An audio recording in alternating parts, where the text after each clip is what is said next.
Saudara Dewan Pengawas KPK mengungkap temuan adanya pungutan liar di rutan KPK dengan nilai yang fantastis. Para pegawai rutan yang diduga terlibat segera menjalani sidang etik. Dewan Pengawas KPK mengungkap praktek pungutan liar di rumah tahanan Lembaga Anti Rasuah KPK. Dalam kasus pungli di rutan tersebut, KPK akan menggelar sidang etik terhadap 93 pegawainya. Sidang etik ini akan digelar pada Rabu 17 Januari 2024 besok. Dan satu lagi kasus pungli rutan yang mulai disidangkan nanti hari Rabu tanggal 17 dan seterusnya. Dan untuk kasus pungli rutan ini dibagi dalam 6 perkara yang akan disidangkan segera, dan ada 3 lagi nanti disidangkan setelah 6 perkara ini diputus. Jadi kita bagi dalam 9 berkas seluruhnya, karena yang terlibat cukup banyak, ada 93. Jadi yang disidangkan di dalam 6 berkas itu 90 orang, dan nanti yang 3 berkas belakangan itu masing-masing 1 orang, jadi ada 3 orang juga, total 93 itu. Total uang pungli yang diungkap KPK terbilang fantastis. Jumlahnya mencapai 6,1 miliar rupiah dari 2021 hingga 2023. Menurut Dewas, pungli terkecil 1 juta rupiah, sementara yang terbesar mencapai 504 juta rupiah. Menko Polhukam Mahfud MD menanggapi dugaan pungli 93 orang pegawai rutan KPK. Mahfud menyebut pegawai yang melanggar aturan tersebut harus ditangkap. 93 pegawai KPK diduga terlibat pungli dengan total itu tangkap saja. Udah cukup. Mantan penyidik KPK Yudi Purnomo meminta Dewas memberikan sanksi tegas kepada para pegawai yang terlibat pungutan liar di rutan. Bahkan para pelaku pun bisa diseret ke ranah pidana. Dia menyebut ini pertama kalinya puluhan orang di KPK bersama-sama terlibat korupsi. Tahu ini pertama kali dalam sejarah langsung 93 orang pegawai KPK ya disidang etik oleh Dewan Pengawas terhadap satu kasus, yaitu pungli. Dan kita tahu pungli merupakan tindak pidana korupsi yang seharusnya diberantas oleh pegawai KPK. Apalagi nilai dari punglinya sesuai dengan apa yang disampaikan Dewas sekitar 6,1 miliar. Kita berharap bahwa bukan hanya tindakan secara etik, sanksi berat diberhentikan dengan tidak hormat, tapi juga pidana. Skandal pungutan liar di rutan KPK menciderai kepercayaan terhadap lembaga anti korupsi. Dewas dalam sidang etik besok punya tanggung jawab mengembalikan kepercayaan tersebut. Tim Liputan Kompas TV. Apa yang menyebabkan pungli merajalela di rutan KPK hingga melibatkan 93 pegawai? Kita akan bahas bersama Wakil Ketua KPK periode hingga 2019, Laude M. Syarif, dan juga peneliti Pusat Kajian Anti Korupsi UGM, Zainur Rohman. Pak Laude, selamat malam. Pak Zainur Rohman, selamat malam. Selamat malam. Saya ke Pak Laude dulu. Pak Laude, ini... Selamat malam, Mbak. Selamat malam. Mencengangkan karena kemudian melibatkan 93 pegawai KPK. Apakah kemudian kasus ini dulu sempat mencuat, Pak Ode? Dulu tidak pernah seperti itu. Dulu tidak pernah seperti itu. Pernah ada sekali ya di zaman saya tahun 2018. Yaitu kayaknya masuk Kompas TV juga itu. Yaitu pengawal tahanan pergi ke MMC. Waktu itu mengawal Pak Ismarham. Seperti itu, dia menerima kayaknya uang 300.000. Maksudnya itu untuk pakai makan di situ, dan dia seperti memperlama prosesnya Idrus Marham sampai pergi ke coffee shop dulu dan seterusnya. Dan itu kita langsung pecat itu. Sanksinya kan keras sekali. Itu langsung dipecat. Baik. Oleh karena itu ketika saya mendengarkan bahwa ada 90 orang lebih, wah ini nih di luar. Tapi saya ingin sampaikan juga ya bahwa di tahanan KPK itu tidak semuanya pegawai KPK. Ada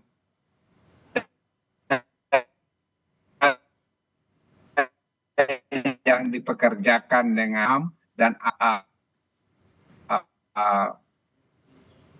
pegawai.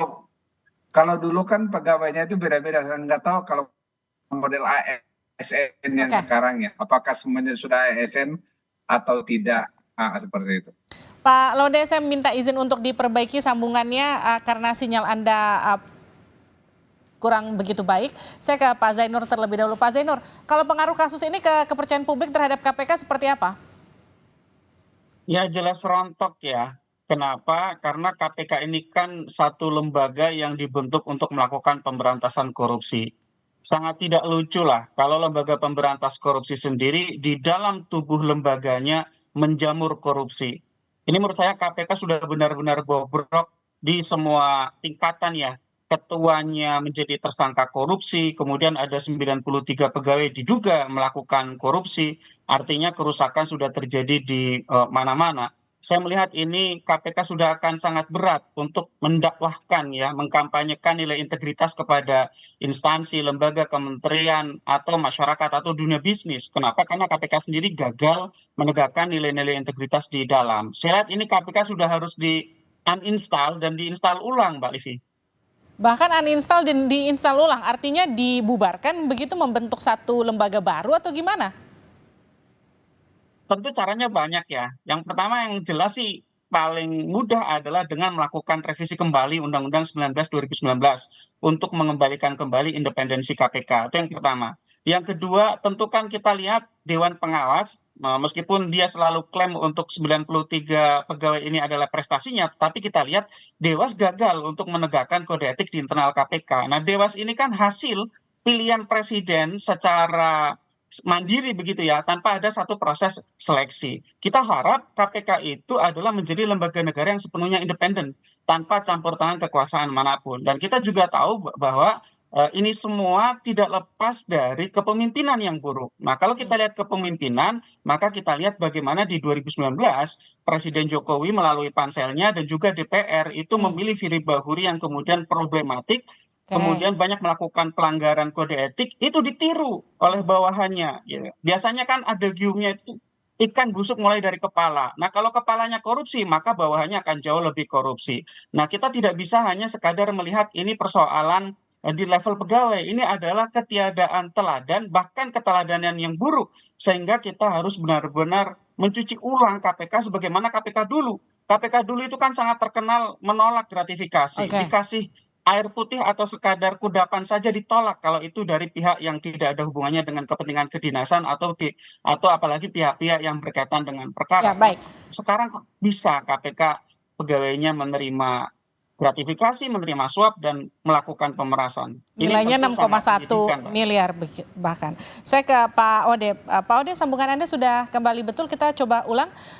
Kalau bicara di momen Anda dulu menjabat, pernah kemudian ada kejadian hanya 300.000 bahkan sampai dipecat, artinya ini kan tidak bisa menjadi sanksi yang kemudian cukup memberikan rasa khawatir ataupun rasa takut begitu bagi anggota KPK. Menurut Anda apalagi yang kemudian menyebabkan sampai 93 orang terlibat seperti ini? Ya, saya pikir tadi Zainur itu mungkin banyak benarnya ya apa yang disampaikan oleh Zainur itu. Pertama bahwa memang kalau 1-2 orang itu bisa dianggap sebagai, anggaplah bad apples dalam satu keranjang itu ya, atau maksudnya apel yang rusak di dalam satu keranjang. Tapi kalau sudah sampai 90-an lebih, berarti ini tidak ada pengawasan dan ini berarti sistematis dan ini belum pernah terjadi di zamannya sebelumnya.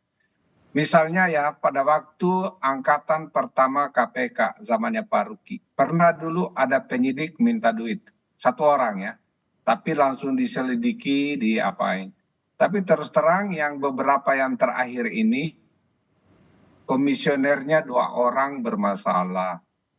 Terus ada yang orang Labuksi mengambil emas, barang bukti emas. Ada penyidiknya menerima miliaran. Dan banyak lagi yang rentetan yang lain ya. Oleh karena itu saya pikir ini bukan sesuatu, tidak bisa dilihat sebagai satu kasus. Di zaman kami itu terterang rutan ini juga bermasalah, tetapi itu yang sebenarnya salah satu yang bermasalah itu seperti di rutan Guntur ya, yang dititip karena pegawainya itu bukan orang KPK, tapi itu pun harus hampir setiap minggu dicek. Yang saya takutnya sekarang ini kalau lebih dari 90 orang itu, ini kan kalau untuk dibandingkan dengan pemilu, ini kayak masif, terstruktur. Oke. Dan kalau ini terjadi, ini harus sangat-sangat disayangkan. Pak Dan Ode. yang berikutnya menurut saya, ya.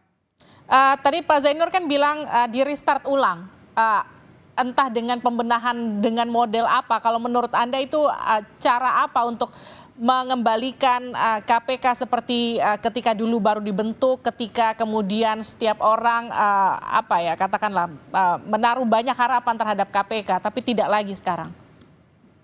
Ya, idealnya mungkin nomor satu, tadi Zainur juga sudah bilang bahwa kalau pemerintah dan DPR punya niat baik, kembalikan undang-undangnya itu menjadi undang-undang yang lama, yang independensinya betul-betul terjaga.